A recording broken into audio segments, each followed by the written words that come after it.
ভাৰতবৰ্ষৰ ৰাজধানী নতুন দিল্লীৰ যন্ত্ৰ মন্ত্ৰত আমি 6 জনগোষ্ঠী ঐক্য মঞ্চই পুনৰবাৰ আজি প্ৰতিবাদ সাব্যস্ত কৰিছোঁ। যিহেতু অসমৰ আদিম ভূমিপুত্ৰ 6টা জনগোষ্ঠীয়ে জনজাতিকৰণ দাবী বিচাৰি এক দীঘলীয়া সংগ্ৰাম কৰি আহিছে। গতিকে অসম চৰকাৰ তথা কেন্দ্ৰীয় চৰকাৰে 6টা জনগোষ্ঠীৰ জনজাতিকৰণৰ বিষয়টো লৈ বিভিন্ন সময়ত বিভিন্ন কাৰণবশতঃ তেওঁলোকে এই জনজাতিকৰণৰ বিষয়টো তেওঁলোকে বাৰে বাৰে পিছুৱাই আছে। গতিকে আমি অহা নৱেম্বৰ ডিচেম্বৰ মাহত যি অসমত পঞ্চায়ত নিৰ্বাচন অনুষ্ঠিত হ'ব আৰু অহা 26ত অসমত বিধানসভা নিৰ্বাচন অনুষ্ঠিত হ'ব, তাত কিন্তু আমি 6 জনগোষ্ঠী ঐক্য মঞ্চৰ যিসকল জনসাধাৰণ আছে সেই জনসাধাৰণ আমি ঐক্যবদ্ধ হৈছোঁ আৰু 6 জনগোষ্ঠী ঐক্য মঞ্চৰ লগতে 6 জনগোষ্ঠীৰ জনসাধাৰণে আমি পঞ্চায়ত ইলেকশ্যন আৰু অসমত 26ৰ যি অসম বিধানসভা নিৰ্বাচন অনুষ্ঠিত হ'ব, তাত কিন্তু আমি এহেকাজে এই বিজেপি চৰকাৰখনক যে আমি দিম 6 জনগোষ্ঠী ঐক্য মঞ্চই ইতিমধ্যে আমি প্ৰস্তুত হৈছোঁ আৰু অনতিপলমে আমি কেন্দ্ৰীয় চৰকাৰক আৰু অসম চৰকাৰক পুনৰবাৰ তেওঁলোকৰ স্থিতি স্পষ্ট কৰিবৰ বাবে আমি দাবী জনাইছোঁ। অন্যথাই কিন্তু আমি 6 জনগোষ্ঠী ঐক্য মঞ্চই আমি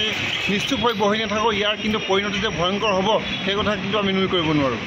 ভাৰতবৰ্ষৰ ৰাজধানী নতুন দিল্লীৰ যন্ত্ৰ মন্ত্ৰত আমি 6 জনগোষ্ঠী ঐক্য মঞ্চই পুনৰবাৰ আজি প্ৰতিবাদ সাব্যস্ত কৰিছোঁ। যিহেতু অসমৰ আদিম ভূমিপুত্ৰ 6টা জনগোষ্ঠীয়ে জনজাতিকৰণ দাবী বিচাৰি এক দীঘলীয়া সংগ্ৰাম কৰি আহিছে। গতিকে অসম চৰকাৰ তথা কেন্দ্ৰীয় চৰকাৰে 6টা জনগোষ্ঠীৰ জনজাতিকৰণৰ বিষয়টো লৈ বিভিন্ন সময়ত বিভিন্ন কাৰণবশতঃ তেওঁলোকে এই জনজাতিকৰণৰ বিষয়টো তেওঁলোকে বাৰে বাৰে পিছুৱাই আছে। গতিকে আমি অহা নৱেম্বৰ ডিচেম্বৰ মাহত যি অসমত পঞ্চায়ত নিৰ্বাচন অনুষ্ঠিত হ'ব আৰু অহা 26ত অসমত বিধানসভা নিৰ্বাচন অনুষ্ঠিত হ'ব, তাত কিন্তু আমি 6 জনগোষ্ঠী ঐক্য মঞ্চৰ যিসকল জনসাধাৰণ আছে সেই জনসাধাৰণ আমি ঐক্যবদ্ধ হৈছোঁ আৰু 6 জনগোষ্ঠী ঐক্য মঞ্চৰ লগতে 6 জনগোষ্ঠীৰ জনসাধাৰণে আমি পঞ্চায়ত ইলেকশ্যন আৰু অসমত 26ৰ যি অসম বিধানসভা নিৰ্বাচন অনুষ্ঠিত হ'ব, তাত কিন্তু আমি এহেকাজে এই বিজেপি চৰকাৰখনক যে আমি দিম 6 জনগোষ্ঠী ঐক্য মঞ্চই ইতিমধ্যে আমি প্ৰস্তুত হৈছোঁ আৰু অনতিপলমে আমি কেন্দ্ৰীয় চৰকাৰক আৰু অসম চৰকাৰক পুনৰবাৰ তেওঁলোকৰ স্থিতি স্পষ্ট কৰিবৰ বাবে আমি দাবী জনাইছোঁ। অন্যথাই কিন্তু আমি 6 জনগোষ্ঠী ঐক্য মঞ্চই আমি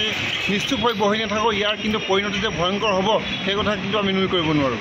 যিকোনো খবৰৰ বাবে যোগাযোগ কৰক 7090173330 অথবা 7099017990 নম্বৰত।